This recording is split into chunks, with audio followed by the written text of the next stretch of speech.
Ever catch yourself daydreaming about, trading the daily grind for like a hammock swaying between palm trees? Yeah. Well, today's deep dive might just fuel those fantasies. We're going to be exploring the Sabai lifestyle of Thailand, a concept that goes way beyond just kicking back on a beautiful beach. Yeah, Sabai is like a word that captures a whole feeling, like a whole way of life, you know? Right. It's about contentment, ease, harmony, things a lot of us are craving these days. Our source today is a piece from Sabai Homes. Okay. And yeah, I know the name is a bit on the nose, right? Yeah. They help people relocate to Thailand, so there's definitely some marketing magic happening there. But even with that lens, their insights into Thai culture are actually pretty intriguing. Right. Yeah, it's important to keep that in mind. But the source does raise a question that's relevant whether you're planning a move or just curious about different ways of living. Right. What is it about Thailand that seems to make this Sabai feeling so attainable? The article lays out 10 reasons. But let's start with one that's pretty attention-grabbing, especially for those of us feeling the pinch these days, and that is affordability. They claim you can find everything from sleek city condos to beachside villas for significantly less than in many Western countries. And what's fascinating here is that the lower cost of living doesn't necessarily translate to a lower quality of life. Many expats actually report feeling richer in Thailand, even on a smaller budget. Hmm. Imagine a delicious street food meal costing just a couple of dollars, affordable massages, transportation that doesn't break the bank. Suddenly, living well takes on a whole new meaning. Okay, now my stomach is officially rumbling. Speaking of street food, the article paints this really vivid picture of these bustling night markets with endless food options. Like every meal could be a culinary adventure. And it's not just about the food itself, right? Yeah. It's about the whole experience. The source highlights the strong sense of community in Thai culture, Mm. how sharing a meal with friends, family, or even strangers is woven into daily life. That's so cool. I'm kind of curious about that. Like, what does that community aspect look like in practice? Well, the article mentions that Thais are known for their warmth and hospitality. It's not uncommon for strangers to strike up conversations, share food, or simply offer a friendly smile. There's a strong emphasis on social harmony. So it's not just about like beautiful scenery Yeah. and cheap eats. It's about a cultural fabric that values connection and kindness. Exactly. And that connection extends to the natural environment as well. The article goes on to describe Thailand's incredible natural beauty. Turquoise waters, pristine beaches, misty mountains, lush jungles. They say there's something for every nature lover, from trekking to hidden waterfalls to simply relaxing on a secluded island. I'm starting to see how all these pieces fit together, right? Affordability reduces financial stress, delicious food is best enjoyed with company, and being surrounded by natural beauty brings a sense of peace. It's like a recipe for Sabai, right there. It's fascinating, isn't it? Yeah. How these external factors can contribute to a sense of inner well-being. But it's not just about the good vibes. The article also mentions practical aspects like safety and stability. Right. Thailand enjoys a relatively low crime rate and a stable economy, which definitely adds to that feeling of peace of mind. That makes sense. It's hard to fully relax and embrace Sabai if you're constantly worried about your safety or finances. But this all sounds pretty idyllic so far. Are there any potential downsides the article might be glossing over? Of course. While Thailand seems to offer a fertile ground for Sabai, it's important to remember that relocating to a new country always comes with challenges. Right. It's like even paradise probably has mosquitoes, right? Exactly. It's all about managing expectations. Even in a country known for its welcoming culture, there will be cultural differences that take some adjusting to. The language barrier could be a hurdle for some. Right. And navigating those nuances might feel a bit stressful at times, especially when you're trying to embrace this whole Sabai mindset. I hadn't thought about that. So it's not just about hopping on a plane and instantly transforming into a Zen master. Right. Achieving Sabai likely involves a learning curve, even in a place that seems to encourage it. Another thing to consider is the impact of tourism. While it's great for the economy, certain areas can get quite crowded. Sure. That might not align with everyone's idea of Sabai, which often evokes a sense of tranquility and peace. So there's this balance to consider, the vibrancy and excitement of tourist hubs versus the quieter corners where Sabai might be more easily found. Yeah. It's about finding your own personal sweet spot. Exactly. It's about personal preference and finding the right fit for your individual lifestyle. Now, I'm really curious. If you were considering a move to Thailand, what aspect of Sabai life would appeal to you most? That's a tough one. There's so much to find appealing. But if I had to choose, I think it would be the focus on slowing down and appreciating the present moment. Yeah, I can see that. Hitting the pause button on the constant rush and really savoring those simple pleasures. It's definitely something I could get behind. Me too. And also embracing that sense of community and connection that seems so deeply embedded in Thai culture. It's about recognizing the importance of those human bonds. Okay, I'm feeling more relaxed just talking about this, but we're just getting started. When we come back, we'll delve deeper into the cultural nuances of Sabai and how this lifestyle can impact well-being. Stick around.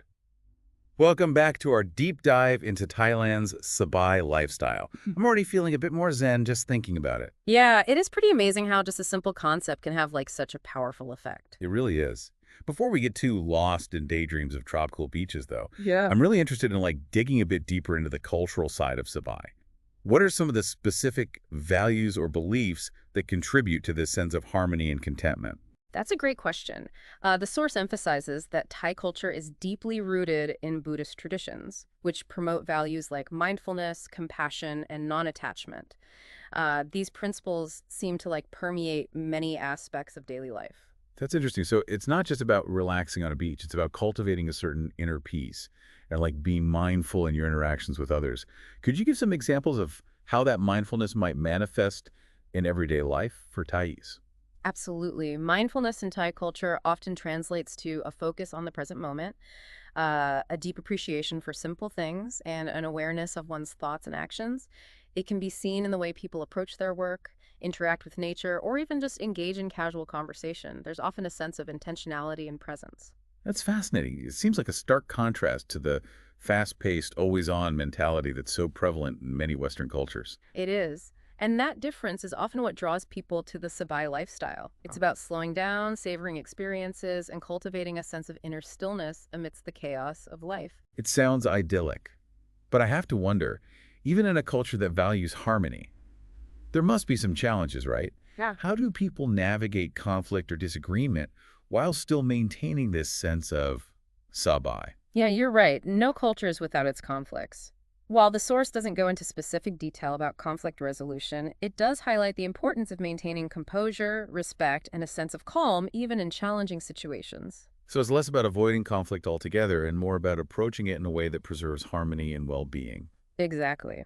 And that ties back into the Buddhist principle of non-attachment, which encourages letting go of the need to control outcomes or force one's will on others. It's about finding a balance between asserting oneself and accepting what is. That's a really valuable insight. It seems like the Sabai philosophy offers a framework for navigating difficult situations with grace and resilience rather than getting swept up in negativity. I think that's a great way to put it. Yeah, it's about finding that inner equilibrium even when external circumstances are challenging. As we're talking about this, I'm starting to see how Sabai is more than just a lifestyle choice. It's almost like a mindset shift. Right. It's about consciously choosing to prioritize peace, contentment, and connection in your daily life. I completely agree. And that's a powerful realization because it suggests that Sabai isn't necessarily limited to a specific location or culture. It's something that can be cultivated to some extent regardless of where you live. That's an interesting thought. So even if we're not all booking flights to Thailand tomorrow, there might be ways to tap into that Sabai spirit in our own lives. Absolutely. And that brings us to a crucial question. Can you truly achieve Sabai if you're not living in Thailand? Is it something that's intrinsically linked to the culture and environment, or can it be adapted and practiced anywhere? That's a great question, and one we're going to tackle head-on when we come back for the final part of our deep dive. We'll explore the idea of cultivating Sabai wherever you are and how you can incorporate those principles into your own life, even if you're miles away from a tropical beach. Stay tuned. Welcome back to the deep dive. We've been talking all about this idea of Sabai, a Thai concept that seems to encompass so much more than just relaxation. But now I'm kind of wondering, is it really something you can only experience in Thailand? Or can you create your own version of Sabai wherever you are? Right. That's the million-dollar question, isn't it? Yeah. And it's one that sparked a lot of debate, especially among those, fascinated by Thai culture. While our source definitely, paints Thailand as the ideal setting for Sabai, I kind of think that the, underlying principles can be cultivated and nurtured, even if you're, miles away from a pristine beach. So it's the environment can definitely enhance the experience. Yeah. But it's not like the be-all and end-all. Yeah, exactly. Think about the core elements we've discussed. Inner peace, contentment, a strong sense of community, appreciation for simple pleasures. These are qualities we can, cultivate within ourselves regardless of our location. That's actually quite empowering. It means we have like a degree of control over our own Sabai levels, so to speak. Precisely. Yeah, it's not about like magically transporting ourselves to a different reality. It's about, making conscious choices, shifting our mindset, and prioritizing those things that bring us, genuine joy and contentment. But let's be realistic. A bustling city with its constant noise and like demands probably presents different challenges than, say, a quiet village nestled in the mountains. Absolutely. Yeah, certain environments might naturally lend themselves to a more Sabai existence, but even in like a fast-paced city, you can find pockets of peace, moments of connection, and opportunities to slow down and savor the simple things. It might just require, a bit more effort and intentionality. I can see that. It's about seeking out those moments, Yeah. creating those spaces, even if it's just carving out time for like a quiet cup of tea or a walk in a park. But for someone listening who's like intrigued by this whole Sabai concept, but doesn't have plans to relocate to Thailand anytime soon, where would you suggest they begin?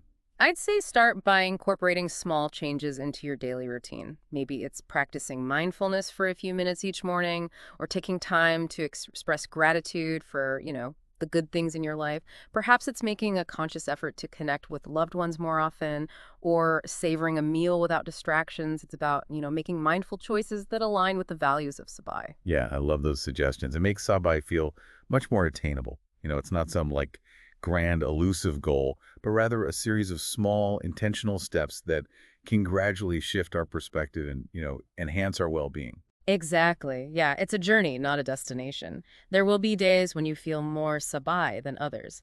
The key is to keep practicing, keep learning, and keep seeking those moments of peace and connection, even amidst the hustle and bustle of everyday life. Well, this deep dive has been incredibly insightful. We started by like exploring the allure of Thailand, the beaches, the food, the culture, but we ended up uncovering a philosophy of life that, resonates far beyond any specific location. It's a beautiful reminder that happiness and contentment aren't necessarily tied to external circumstances, but can be, cultivated from within. Yeah. It's a journey of self-discovery and a commitment to living a life aligned with our values. So maybe Thailand is calling your name, or maybe it's simply, ignite a spark to find your own version of Sai closer to home. Either way, keep seeking those moments of joy and connection. That's what makes life rich and meaningful.